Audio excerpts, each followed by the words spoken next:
Jin tried to blink and failed as he stared at his outstretched arm, locked mid-swing. It hung suspended in the air, just a hair away from meeting Big Lou's fist. Both of them were completely frozen in place. Their final clash stopped a moment before conclusion. The clamor of battle still filled Jin's ears. He could hear the thud of bodies slamming against each other, crescendos of pained screams, and even a subdued hum, the sound of dozens of people drawing breath at the same time. The noises formed a confused cacophony, but they were just fading echoes of a battle that had already stopped. The sounds grew fainter and fainter until finally an eerie silence descended. The world became perfectly still. Confused, Jin tried to look around. He couldn't even shift his eyes, so he focused on what he was able to spy in the corners of his vision. Big Lou's large frame took up most of what he could see. The man looked like a sculpture of an ancient hero delivering a deadly strike. One of his feet was planted firmly on the ground, while the rest of his body shot forward, putting all its weight behind the attack. His face was absent any strong emotion, revealing only an intense focus. A pair of dark eyes was fixed on Jin Sou. The grim intensity in that gaze made him recoil. The area around them was crowded with panicked miners. Those nearest to Jin all had terror-stricken expressions as they scrambled to get away. They collided with the opposing mob who was unaware of Jin's newfound power and still wished to participate in the discipline.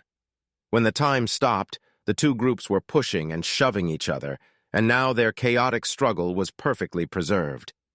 Looking at their faces filled Jin with dejection. They were his brothers. But with just a few words, the uneasy camaraderie they shared as fellow miners was severed. His mind began to wander. From time to time, he looked to Big Lou's face. The power in the chief warden's eyes no longer had much effect on him. But it was the first time he saw someone who wished to kill him. Am I dead? It was just a stray thought, but a surge of fear followed it. He had thought he was reconciled with death. At that final moment, when he was mustering his chi for the all-out attack, he knew that he wouldn't be able to live through it. But he wasn't ready for this. There was no sensation coming from his body. He should have been in an agonizing pain, but he couldn't feel anything at all. Even his chi seemed to have disappeared. His whole being had been reduced to a simple consciousness, tethered to nothing at all. If that's what death was, a silent eternity, spent in the prison of one's final moment, then he could understand why cultivators pursued immortality so doggedly. His fear began to turn into dread. When black spots began to blossom in the corners of his vision, Jin felt only relief. They grew steadily larger, encroaching on more and more of his vision, until their serene darkness swept up everything in its embrace. A moment later, the silence in the hall was broken by a soft tapper of measured footsteps, but Jin was no longer there to hear it. Hang Ming strolled in with an undisguised smile on his face. He walked at a leisurely pace, his every movement projecting an air of a sage who had long transcended mortal affairs. Still, there was no hiding the excited gleam in the youth's eyes. They darted from side to side, surveying the fruit of his handiwork with evident glee. His formation had worked flawlessly. He stopped by a miner who happened to catch his attention. The man had actually fallen to the ground and was trying to get himself up when the spell trapped him. Despite looking like an overturned turtle, his face was twisted in a mask of wrath and indignation. Hang Ming leaned over to get a better look. Exquisitely fine lattice of chi penetrated every inch of space in the hall, but he had already made sure that there was nothing wrong with his formation. Now it was the time to directly check its effectiveness. A series of tests began. He circled his finger in front of the miner's eyes, pinched his cheeks, and even blew some air into the man's face. Through it all, the miner's expression of righteous fury remained unchanged.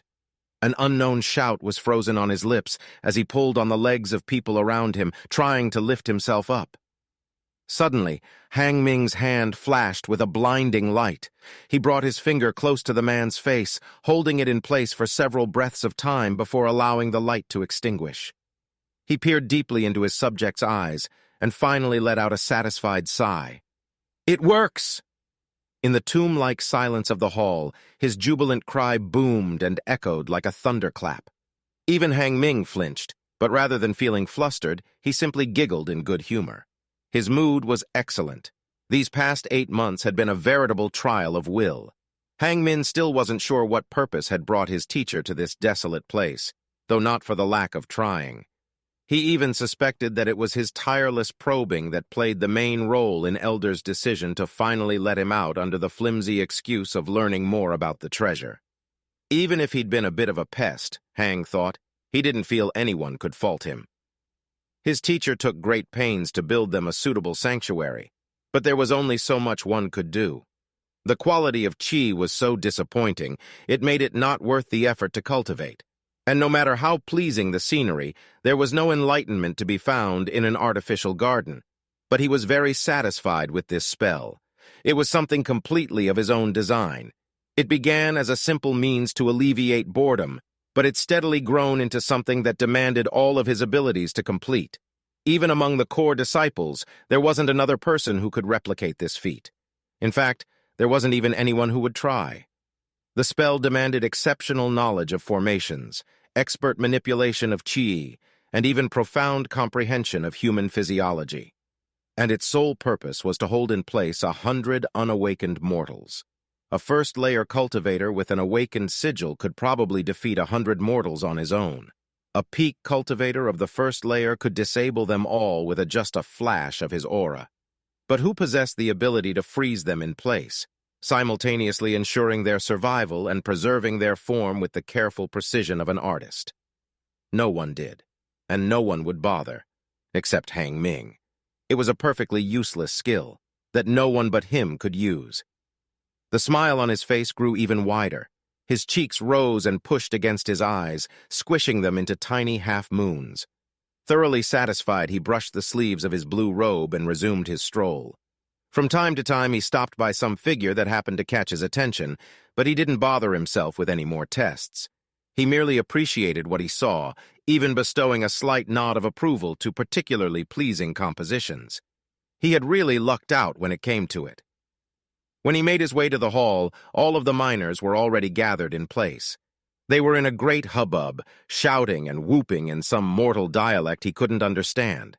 Still, it wasn't difficult to make sense of the situation. The miner in the center was a great sinner, and it would take the combined effort of everyone present to excise the evil that he had brought about. It all made for an amusing spectacle, and Hang Min wouldn't have minded to content himself with being but a passive spectator. Unfortunately, his target happened to be the very boy that was about to be purged. Setting up the formation wasn't a quick process, especially since he had to do so in a manner that wouldn't alert anyone. The temptation was too great, however. He had already been itching to test it out, and who knew when a similar opportunity would come about. Thankfully, the little miner had managed to hold out for longer than expected. He stopped at the centerpiece of the composition, admiring the final clash between Jin Sou and Big Lu. The little miner didn't disappoint. His body was so ravaged by wounds, it was a miracle in itself that he was still standing. And yet, instead of frailty, he radiated strength and perseverance. His wretched body was animated by a force that transcended the physical, giving form to something greater and more ethereal. It was just a shame that he was about to die.